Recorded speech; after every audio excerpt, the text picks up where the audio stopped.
أولاً السلام عليكم ورحمة الله وبركاته guys ولكن أنا نور حسن waxaad soo dhawaatiin kanaalkana muuqaal production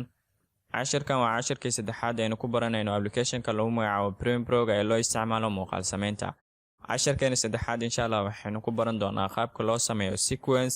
si aynu ugu shaqeyno daaqadan lagu magacaabo timeline-ka sidoo kale waxaynu baran doonaa qaabka loogu shaqeeyo daaqadan source-ga haddaba aynu gudgalno barnaamijkeena ugu horeyn intaynu gudgalin barnaamijkeena guys waxaynu ka codsanayaa haddii aad ku cusub tahay kanaalka muuqaal production fadlan subscribe saar videogana like saar like muuqaalka waxyaabo badan ay u tartaa YouTube-kana dad kale ay sii gaarsiinaya fadlan waxaynu ka codsanaynaa marka muuqaalka inaad like saartid aad u mahadsantiin dhamaantiina haddaba aynu gudgalno barnaamijkeena ugu horeyn si aynu ugu shaqeyno qaybtan lagu magacaabo timeline-ka ee lagu jarjaro muuqaalada waxaynu u baahannahay inaynu sameyno sequence la'aantiisa Adobe Premiere qaybtan timeline-ka kuma shaqeyn kartid marka sequence-igu intaadan keenin qaybta timeline-ka muuqaalkaaga cabirkiisa inaad iska saxdid muuqaalkaaga haddii aad u baahan tahay HD full HD 2K 4K 8K marka waxyaabaad u baahan tahay muuqaalkaaga inaad ugu shaqeysid cabirkaad u baahan tahay intaadan keenin qaybtan timeline-ka ee lagu jarjaro muuqaalada Adobe Premiere wuxuu ku weydiinayaa marka sequence inaad sameysid sequence-iguna waa inaad iska saxdid cabirka videogaaga marka waan rajaynaa dhamaantiin aad wada fahanteen sequence-igu marka qaybtan cashirkeena ugu dambeeyay cashirkeena labaad waxaanu ku soo baranay qaybtan project-iga qaabka loogu shaqeynayo qaabka organize loogu sameynayo folderada marka meeshan waxaanu ku haysanaa folder ay ku qoran tahay video marka qaybtan videoga ayaan soo furayaa videoga markaan soo furo waxaan soo dooranayaa marka muuqaal ayaan soo dooranayaa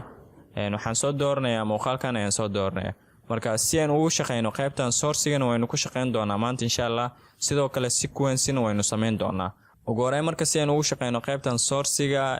waxaan u baahanahay muuqaalkeena double click aad siinaysaa wax kale ma sameynaysa double click aad siinaysaa ama sidoo kale waxaad sameyn kartaa drag and drop aad sameyn kartaa waad soo jiidaysaa qaybtan waxaad keenaysaa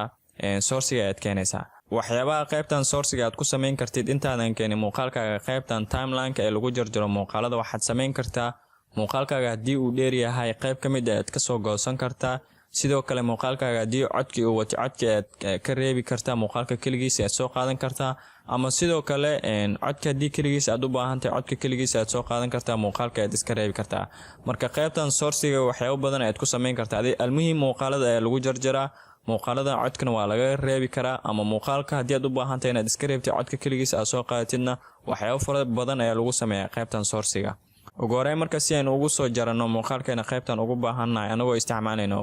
panelkan source-ga waxaad sameynaysaa muuqaalkaaga play aad leedahay play waxaad ka sameyn kartaa keyboardkaaga space-ka waad ka sameyn kartaa space bar-ka sidoo kale calaamada meeshan waad ka sameyn kartaa play iyo pause-ba marka play aynu leenahay muuqaalkeena waxaanu sameynaynaa muuqaalkeena tusaale ahaan hadda play hit-ka meeshan ayuu joogaa waxaanu sameynaynaa marka wixii inta ka bilowdo waxaanu leenahay mark in ayaan leenahay calaamada meeshan aad u jeediin oo loo soo gaabiyo shortcut-ka ay inta iga bilow ay ka dhigan tahay muuqaalka intaynu rabno inaynu ka soo jarno sidoo kale play hit-kan ayaan wadayaa ilaa waxaan leeyahay intaan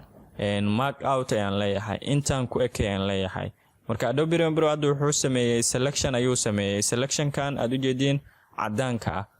wixii inta ka bilowdo ilaa iyo inta mark in mark out aynu ku sameeynay macnaha waxa waaye intaan aynu ka soo jarnayna muuqaalkeena marka intaan markaas tusaalaan selectionka sidaan aad u sameysid kadib meeshan waxa ku yaalo calaamad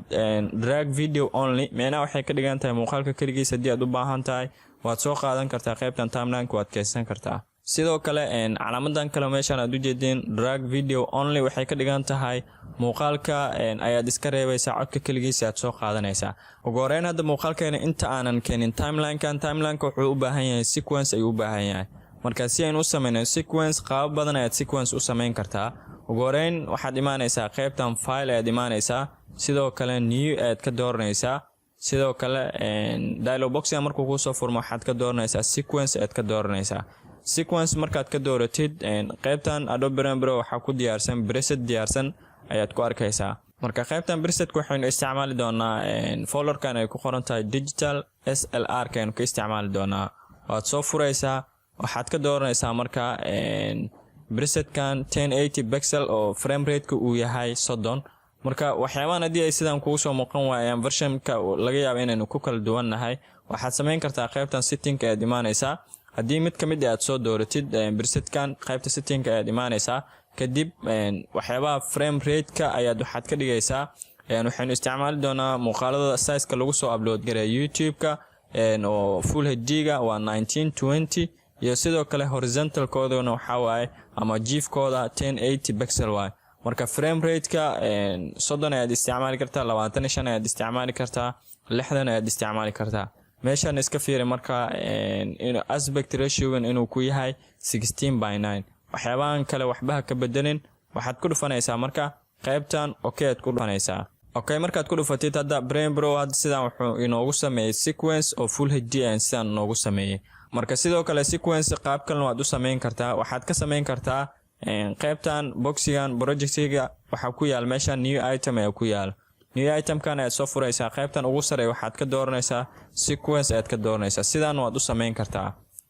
ama sidoo kale shortcut ahaan waxaad taaban kartaa Ctrl+N aad taaban kartaa Ctrl+N hadii aad taabatidna sequence sidaan waad u sameyn kartaa marka waxaan rajaynayaa dhamaantiin aad wada fahanteen weeyida loo sameynayo sequence-ga marka hadda waxa sidaan diyaar inoogu ah sequence ay diyaar sidaan inoogu ah sequence waxaynu sameynay full HD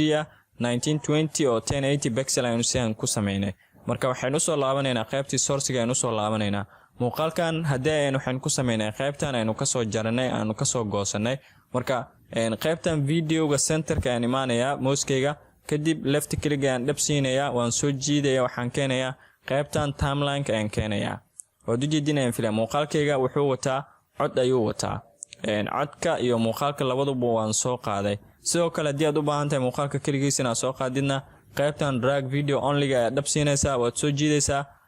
qaybta waxaad keenaysaa timeline-ka aad keenaysaa waad u jeedinayaan filay hadda muuqaalka kaligiis aanan cod wadin ayaan sidaan drag and drop ugu sameeyay waxaan keenay qaybta timeline-ka ayaan keenay hadii aad u baahan tahay marka codka kaligiisina inaad soo qaadid waxaad imaanaysaa icon-kan ay ku qoran tahay drag audio only left click aad dhab siinaysaa waad soo jiidaysaa waxaad keenaysaa marka timeline-ka aad keenaysaa hadda muuqaalkan iyo codkan waad u jeedinayaan filayaa iskuma dhegana waxaan rajaynayaa dhamaantiin aad si fiican aad u wada fahanteen cashirkeena saddexaad waxaan ku baranaynaa qaabka loo sameynayo sequence anagoo isticmaalayno weeyo badan iyo sida loogu shaqeynayo qaybtan source-ga walaalkiin Adam Nur Xasan oo idin leh assalaamu calaykum waraxmatullaahi wabarakaatuh